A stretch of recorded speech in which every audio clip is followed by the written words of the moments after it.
আকাশের ন্যায় মুক্ত যার আত্মা, গভীর সমুদ্রের ন্যায় যার জ্ঞান, শ্রী শ্রী রামকৃষ্ণের পরম শিষ্য, তিনি সমগ্র ভারতবর্ষের প্রাণ। তিনি বেদজ্ঞ মহাপরিব্রাজক, হিমালয়ের ন্যায় উচ্চতার শিব, বেদান্তের বাণীতে উন্মুক্ত কণ্ঠ। তিনি সেই সন্ন্যাসী মহাবীর। শিব জ্ঞানে যিনি করেছেন জীব সেবা, দারিদ্র সেবায় আকুল যার প্রাণ।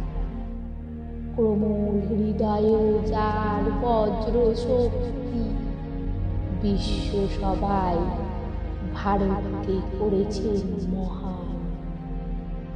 মুণ্ডিত মস্তক গৌরিক বসনধারী, ব্রহ্মজ্ঞানী তিনি সর্বত্যাগী।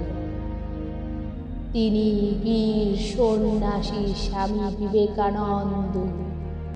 সমগ্র যুব সমাজ হোক তার অনুরাগী।